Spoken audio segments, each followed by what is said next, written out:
حي على الفلاح.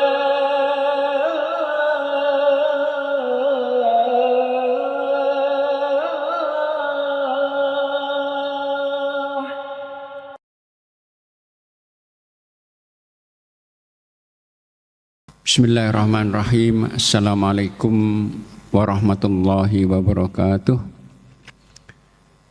Innal hamdalillah nahmaduhu wa nasta'inuhu wa nastaghfiruh wa na'udzu billahi min syururi anfusina wa min sayyiati a'malina. Man yahdihillahu fala mudilla lahu wa man yudlil falan tajida lahu waliyyan mursyida. Asyhadu an la ilaha illallah wahdahu la syarika lah wa asyhadu anna Muhammadan abduhu wa rasuluh.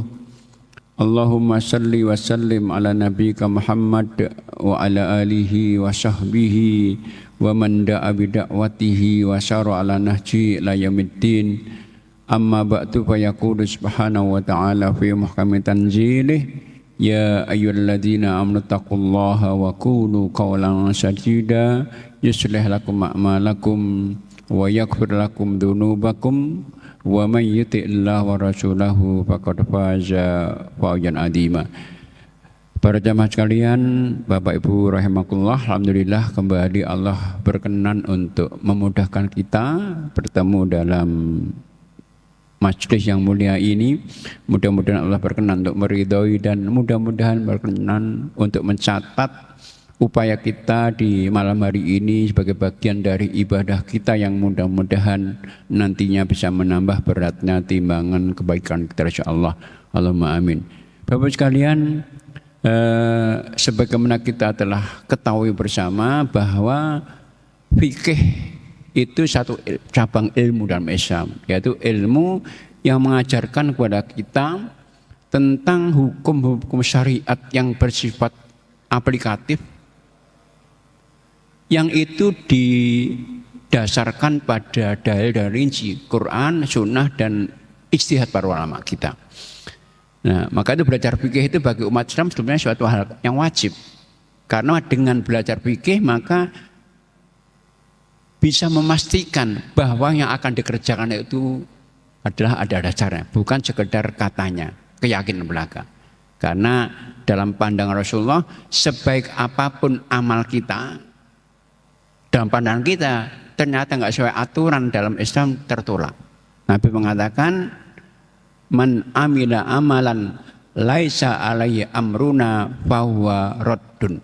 Siapa yang beramal sementara tidak ada dasarnya dari perkara kami, syariat kami, maka amal tertolak. Nah, fikih sebagai aturan hukum dalam Islam, ilmu mengajarkan hukum itu tabiatnya sempurna. Yang kesempurnaannya menyentuh semua aspek kehidupan kita. Sehingga kita belajar fikih ya akan belajar semua hukum berkaitan dengan kehidupan kita, baik yang berkaitan dengan hubungan dengan Allah atau dengan sesama.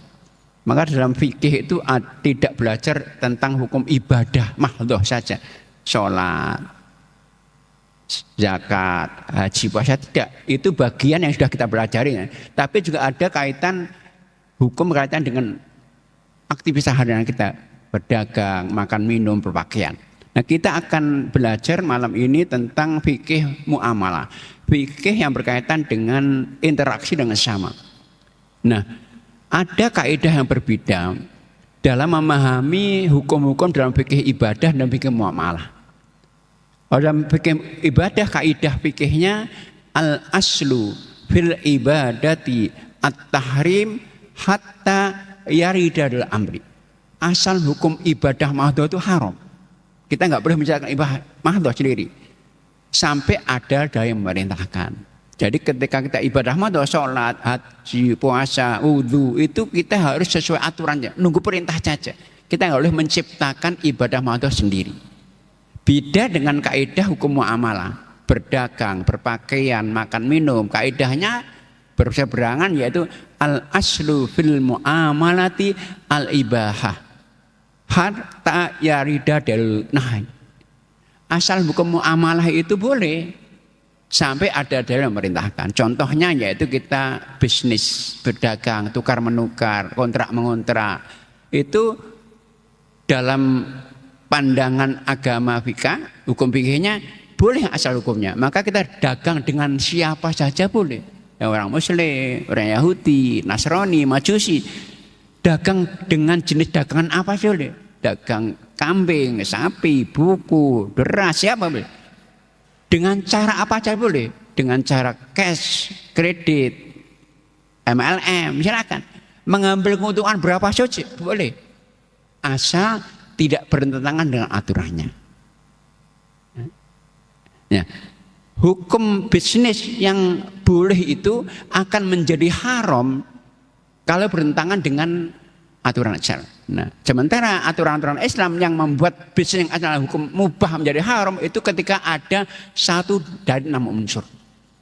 Kaidahnya. Jadi kalau ada satu dari 6 unsur yang akan disebut nanti, maka menjadi haram. Pertama, tidak boleh ada unsur gharar, penipuan, manipulasi. Ini Nabi pernah terjadi. Nabi pernah inspeksi pasar ya, melihat pedagang pasar, rupanya Nabi curiga. Perhatikan ada seorang pedagang gandum, kelihatan nampak baik semuanya, kering, indah. Nabi curiga, akhirnya Nabi memasukkan tangannya ke dalam. Ternyata ada yang buruk. Maka tanya, kenapa kok ini Anda taruh di bawah?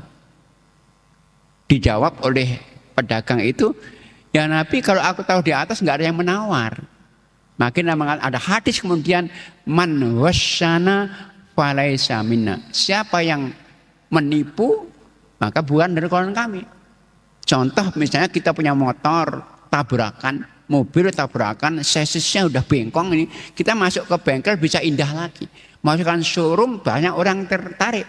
Padahal kalau kita drive, kita setir akan oleng. Nah, kalau kita nggak jelaskan cacat yang fatal itu kepada pedagang, maka kita berbuat zalim. Sama kita juga nggak mau beli dagangan yang juga orang tua kita kedoli, yaitu penipuan, manipulasi.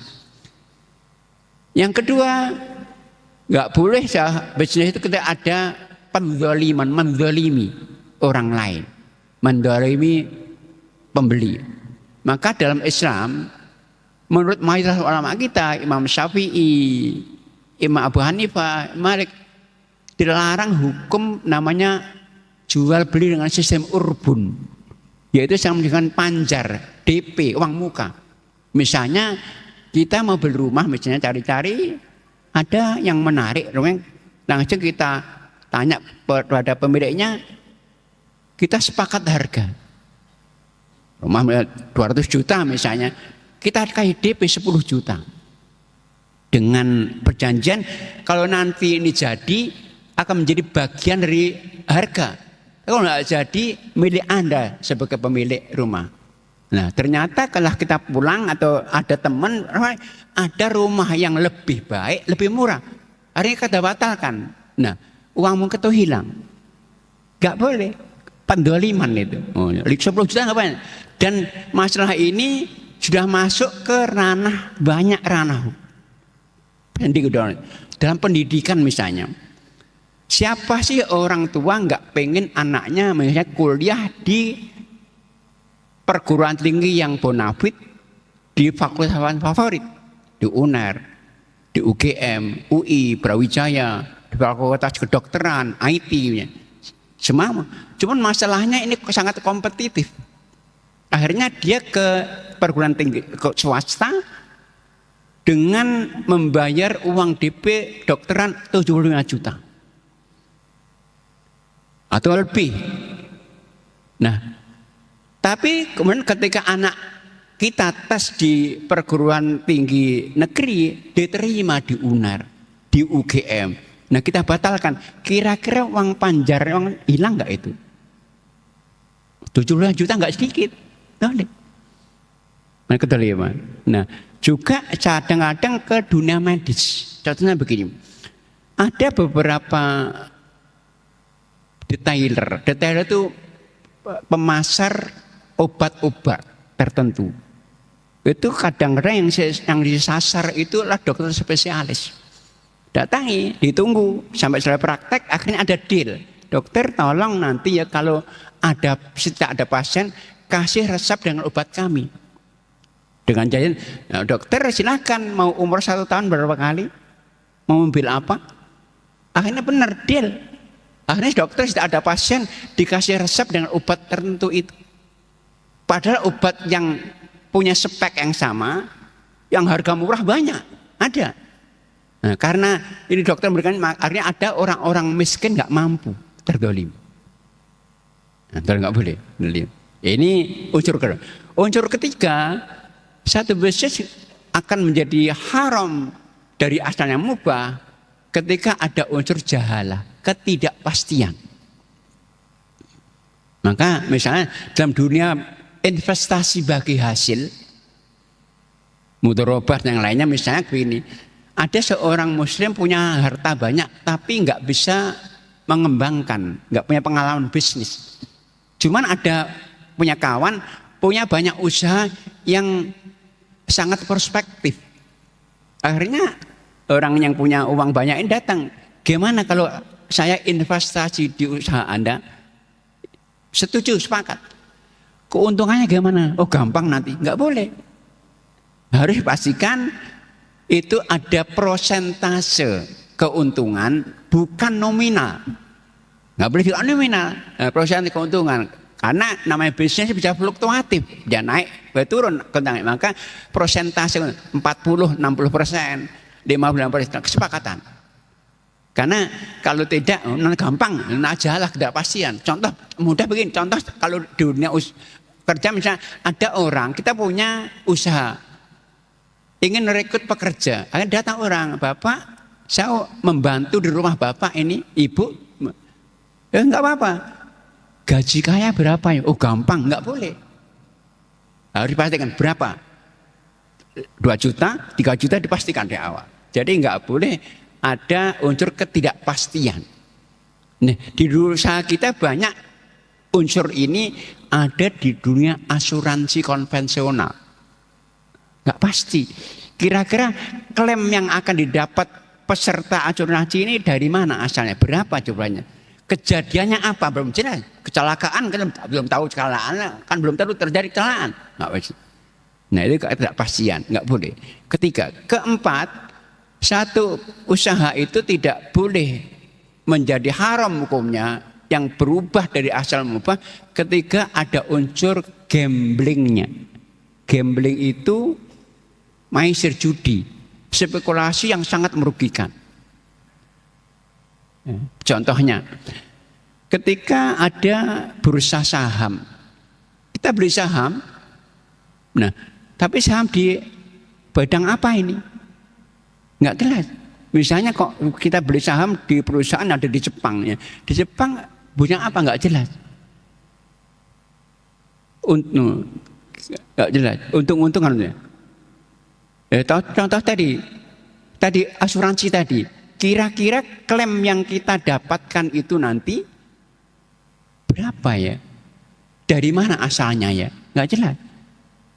Maka kadang-kadang ada seorang misalnya punya harta banyak tapi nggak punya ilmu tentang perdagangan. Akhirnya dia berusaha untuk berdagang pemula ini. Akhirnya sewa toko, diisi barang-barang yang akan dijualnya.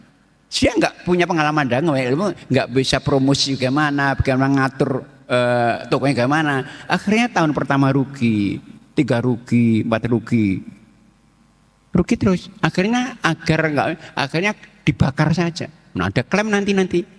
Bahaya. Untung-untungan yang sangat merugikan, gambling. Kemudian yang kelima, satu bisnis, satu usaha, satu muamalah itu akan menjadi haram, berubah dari hukum asalnya mubah ketika ada unsur ribanya. Nah, riba itu artinya pertambahan. Nah, riba itu ada 2 macam. Riba itu termasuk jenis dosa yang sangat besar. Bahkan Nabi masukkan dosa yang membinasakan, yaitu syirik, sihir, riba, membunuh, makan harta yatim, itu riba termasuk. Nah, riba itu ada 2 jenis secara umum. Ada namanya sebut pertama ribal fadl. Riba fadl itu riba dengan cara tukar menukar barang ribawi dengan beda kuantitas. Contohnya begini, barang ribawi jenisnya 2 secara umum, yaitu alat tukar emas, perak, uang, dan makanan pokok. Beras, gandum, kurma, termasuk garam, itu makanan pokok. Nah, tukar menukar barang ribawi ini, emas dengan emas, perak dengan perak, uang dengan uang, beras dengan beras, kurma dengan kurma, itu harus takarannya sama. Meskipun beda kualitas. Misalnya begini, ada seorang memiliki cincin, misalnya cincin emas ini 5 gram. Kok patah atau modelnya model jadul. Ingin ditukarkan ke emas yang model baru, datang ke toko emas. Ini saya mau tukar cincin 5 gram dengan 5 gram, tambah 1.000 itu riba. Nah, kalau nggak ingin riba, ganti akadnya. Akadnya bukan tukar menukar, dijual dulu. Yang rusak jual, terima uangnya, beli lagi, tambah apa. Tapi tukar menukar riba. Itu contoh seperti menjelang Idul Fitri, banyak tukar menukar uang baru dan uang lama. Uang baru 1.000 tukar tambah 10.000. Itu saat bahkan dengan 1.000 pun itu karena sama alat tukarnya. Tapi kalau beras sama kita punya beras buruk sekali, kita tukar dengan beras yang kualitas baik, rojo lele misalnya, itu 1 kilo tambah 1.000 itu riba. Tapi kalau yang ditukar bukan barang ribawi, tukar HP, tukar motor, tukar mobil, tukar laptop, itu enggak apa-apa. Karena buang-buangan. Jadi ada barang ribawi khusus yang tukar menukar harus sama persis, harus kontan sekaligus. Tadi emas, perak, uang, termasuk tadi makanan pokok, yaitu beras kalau ada gandum, ada kurma, ada garam dan macam-macam.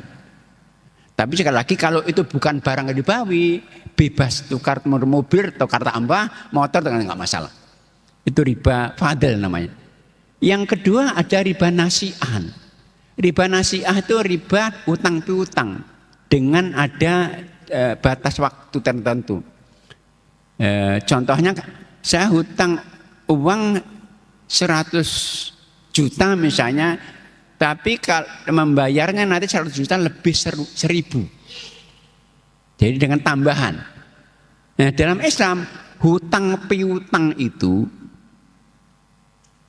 pengembalian hutangnya harus sama dengan nominal yang dihutangnya. Maka dalam Islam itu hutang piutang itu harus atas dasar tolong menolong, bukan mencari keuntungan, dan pahalanya besar sekali. Karena orang yang memberikan utang itu akan memberikan kemudahan di akhirat nanti. Maka ayat utang piutang itu Allah katakan dalam Al-Quran surah Al-Baqarah ayat 280, wa in kana dzu usratin fanadhiratun ila maisarah wa anta saddaqu khairul lakum. Ketika seorang yang berhutang itu sulit membayarnya saat jatuh tempo, beri tangguh waktu lagi. Kalau mau bebaskan lebih baik lagi. Maka kalau kita memberikan hutang, bayarnya lebih nanti tambah 1.000 ya, nggak boleh. Nah, hutang ini disebut Nabi dengan hutang jahiliyah. Hutang yang pertama kali Nabi haramkan hutang ini. Bahkan ada sahabat-sahabat dulu tuh rentenir. Cuman masalahnya begini, orang-orang Quraisy dulu meskipun kafir itu tolong menolongnya tinggi sekali. Kalau hutang piutang nggak pernah ada ribanya, kecuali terlambat dalam mengangsur. Dari riba dikenakan saat terlambat saja. Saya hutang pada teman saya misalnya 1 juta, jatuh temponya bulan depan tanggal 25. Kok nggak terlambat, nggak kena denda, nggak kena riba, nggak tambahan. Tapi kalau terlambat kena denda, itu riba jahiliyah. Maka MUI itu fatwanya, jadi riba yang sekarang terjadi di ala modern ini lebih jahat dari riba yang diharapkan Nabi pada masa jahiliyah. Kenapa? Kalau jahiliyah itu riba hanya dikenakan terlambat saja. Orang tidak, akadnya sudah bunga. Nanti membayar lebih awal kena penalti, terlambat kena cas, jadi 3 kali. Riba jariah enggak, riba jariah itu hanya pada saat terlambat saja. Kalau sekarang enggak, sudah akad pinjam-pinjam sudah kena bunga, bayar per awal kena penalti, bayar terlambat kena cas. Jadi ribanya mereka. Nah, riba ini diharamkan Nabi pertama kali di dalam Nabi itu cara bertahap dulu. Karena ini sudah mendarah daging dulu bertahap. Persis pengharaman Homer. Homer itu enggak sekaligus, bertahap. Nah, tahapan pengharaman Homer itu tahap yang ketiganya itu dalam surat An-Nisa 43, yaitu Allah katakan wala taqrabus sholata wa antum sukaro. Kalian jangan dekat-dekat sholat saat kalian mabuk. Artinya apa? Orang nggak boleh minum homer, minum arak yang memabukkan kalau dekat sholat saja. Maka sahabat dulu waktu turun ayat ini masih minum homer tapi ba'da isya, jauh dari sholat. Nah, tahap terakhir turunnya surat Al-Quran, surat Al-Maidah ayat yang ke-90. Innamal khamru wal maisiru wal azlam wal ansol ajab rijsun. Sehingga khamr itu kata Allah rijsun, najis, maka jauhilah. Nah, ketika turun ayat ini langsung para sahabat berhenti semuanya. Maka diriwayatkan setelah turun ayat ini di Madinah di jalan-jalan penuh khamr kan para sahabat menumpahkan khamr yang disimpan itu, yang dulu diminum ba'da isya. Nah, sama riba apa? Riba itu ada tahapan. Tahapan pertama nggak diharamkan, yang ceritakan orang Yahudi diharamkan, mereka melanggar. Tapi tahap ketiganya kita turun surat Ali Imran ayat 130. Ali Imran 130 ayat itu wala ta'kulur riba at'afam mudha'afa. Janganlah kalian makan riba yang berlipat ganda. Jadi yang nggak boleh. Tapi kemudian turun ayat terakhir. Surat Al-Baqarah 275 sampai 279. Kata Allah di situ, alladzina ya'kuluna riba la yaqumuna illa kama yaqumul ladzi yata'u syaitan mas. Dzalika bi annahum qalu innamal bai'u mithl riba wa hal bai'u haram. Orang-orang yang makan riba itu nanti tidak akan bisa bangkit dari kiamat kecuali seperti orang yang kesurupan. Itu karena mereka mengatakan jual beli sama riba, padahal Allah mengharamkan riba dan menghalalkan jual beli. Nah, kemudian di ayat berikutnya itu ada wadharu ma baqiya, tinggalkan semua sisa riba. Jadi semua riba kecil pun diharamkan. Nah, ini riba jahiliyah.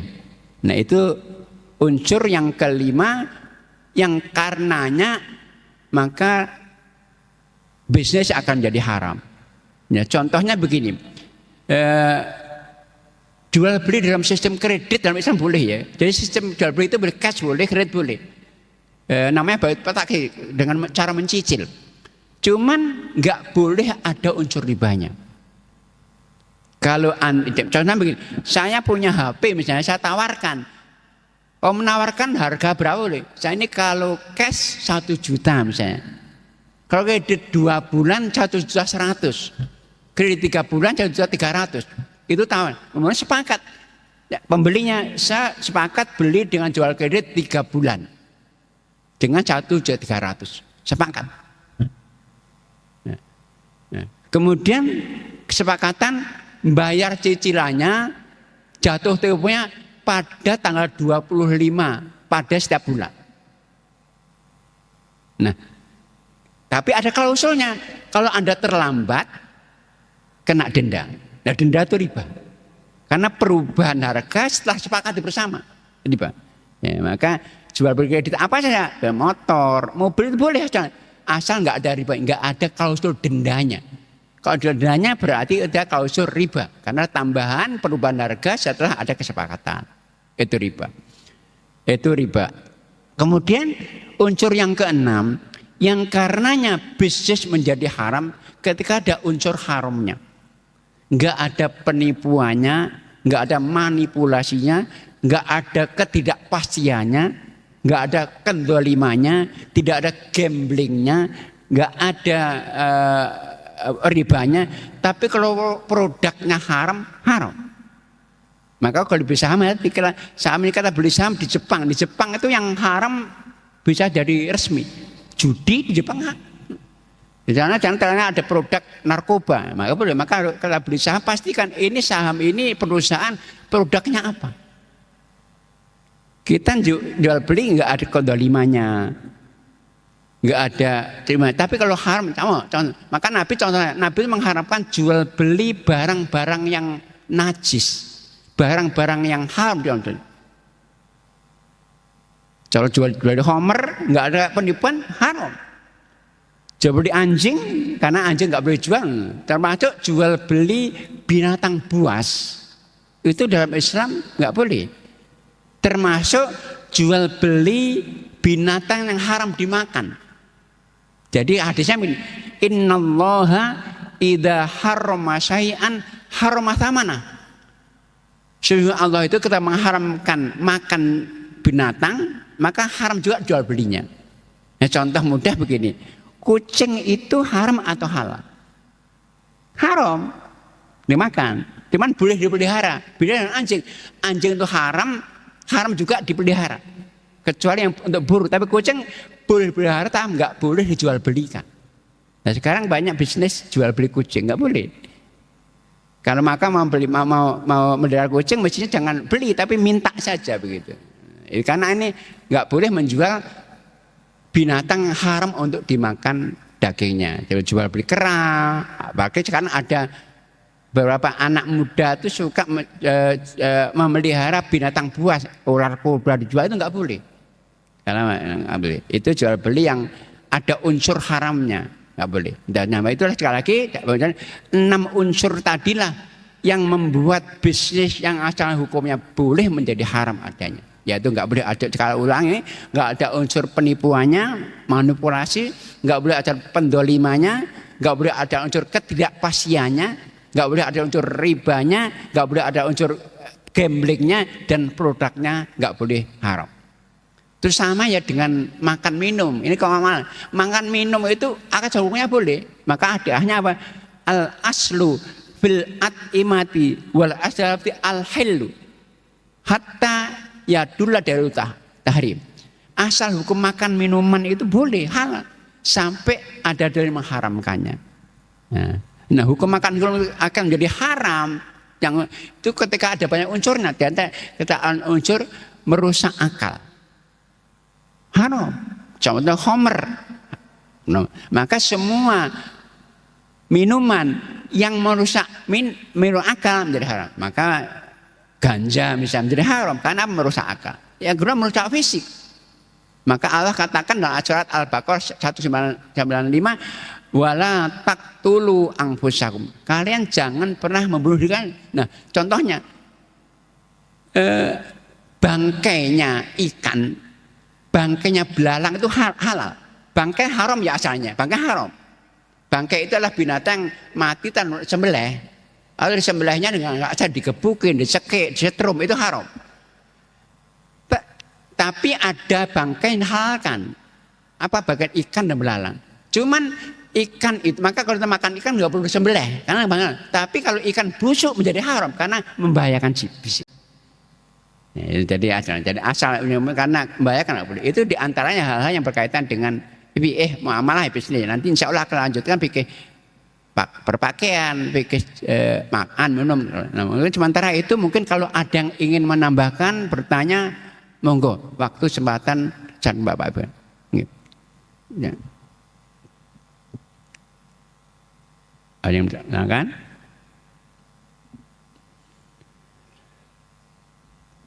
Baik, kalau tidak saya tambahkan sedikit. Jadi sekali lagi untuk makan minum itu yang diharamkan dalam Al-Quran itu pertama adalah bangkai. Bangkai itu adalah setiap binatang yang mati tanpa disembelih atau disembelihnya nggak cara syar'i. Jadi digebukin, disetrum, dipukul, itu bangkai. Nah, termasuk bangkai itu adalah hewan yang dipotong dagingnya sebelum hewan itu mati. Hadisnya begini, makutia minal bahimati wa yahanyatun maita. Hewan yang dipotong bagian dagingnya sebelum itu mati bangkai. Contohnya begini. Hewan itu kalau disembelih, sapi, kambing, kerbau, unta, sembelih nggak langsung mati, ada prosesnya. Saat belum mati kok dipotong-potong bangkai. Karena belum mati. Maka dalam fikih ada hukum berburu. Berburu itu boleh. Misalnya berburu burung, kita mau makan nih, kita tembak bismillah, kena halal. Tapi kalau jatuh ke air nggak boleh. Khawatir matinya karena tenggelam, bukan karena tembakan itu. Maka sama tadi ketika ada kambing itu, kalau sembelih tempatnya bisa 5 menit sampai 10 menit. Kok belum mati, kok dipotong-potong, itu bangkai semuanya. Seperti bapak-bapak penyembelih ayam di pasar-pasar. Nggak tahu hukum menyembelih, disembelih masih gerak-gerak masukkan air panas ini. Matinya kenapa? Air panas, mati, bangkai. Nah, itu bangkai yang itu haram. Nah, cuman ada 2 bangkai yang dihalalkan, yaitu bangkainya ikan belalang. Yang kedua yaitu khinzir ya. Khinzir itu daging babi, daging dengan segala semua turunannya haram semuanya. Lemaknya, semua yang haram semuanya. Dan najis sekaligus. Kemudian darah yang mengalir. Darah itu haram. Tapi darah yang mungkin kita menyembelih ayam, kita potong dagingnya, kok kita cuci masih darah-darah kecil-kecil itu boleh. Tapi darah yang mengalir nggak boleh. Kemudian nggak boleh yang disebut dengan selain nama Allah. Dia menyembelih tapi demi fulan, atas nama fulan, nggak boleh. Harus pakai nama Allah, Bismillah. Kemudian yang disembelih untuk sesaji, ansop namanya, untuk sedekah bumi, haram juga itu. Ya, itu nggak boleh. Kemudian berikutnya binatang buas yang bertaring. Jadi setiap binatang yang bertolong ya banyak dia, anjing, termasuk macan, singa, bertaring. Semua binatang buas yang bertaring itu haram. Tapi kalau bertaring nggak buas boleh. Contohnya yaitu kelinci. Itu bertaring tapi nggak buas boleh. Tapi bertaring buas haram hukumnya. Termasuk yang diharamkan adalah nama jalalah. Jalalah itu adalah binatang yang berubah baunya, dan perubahan ini karena makanan yang dimakannya. Jadi ada bangkai atau kotoran dimakan hewan, karena banyaknya merubah bau aslinya, karena terpengaruh makan itu kan haram. Zaman dahulu ada bapak-bapak di kampung itu kalau mau penggemukan sapi dikasih bangkai. Kenapa? Dikasih bangkai dia akan nafsu makannya tinggi. Nah, kalau banyak itu akan merubah bau sapi karena pengaruh kotoran. Contohnya peternak lele, peternak bandeng dikasih kotoran itu akan penggemukan. Itu kalau banyak bisa berubah baunya karena pengaruh kotoran. Itu menjadi jala, haram dan najis sekaligus. Maka kalau peternak lele, bandeng, kalau dikasih kotoran penggemukan itu kalau mau dipanen dijauhkan dulu, dipindahkan ke air yang bersih sampai seminggu, nanti baunya akan kembali asli. Itu boleh lagi. Jadi saat berubah baunya ke pengaruh makan itu menjadi jalalah, haram untuk dimakan. Haram, itu haram. Itu jalalah namanya. Kurang lebih itu ya, dan masih banyak lagi hal yang berkaitan dengan makan minum ini, insya Allah akan kita bahas berikutnya. Monggo kalau ada ingin bertanya saya berikan waktu lagi. Kalau tidak ada kita cukupkan sampai sini. Apalagi nggak ada. Baik, mungkin sementara itu yang bisa disampaikan, mudah-mudahan ada manfaatnya dan tentunya ada khilaf, mohon maaf. Billahi taufiq wal hidayah. Assalamualaikum warahmatullahi wabarakatuh.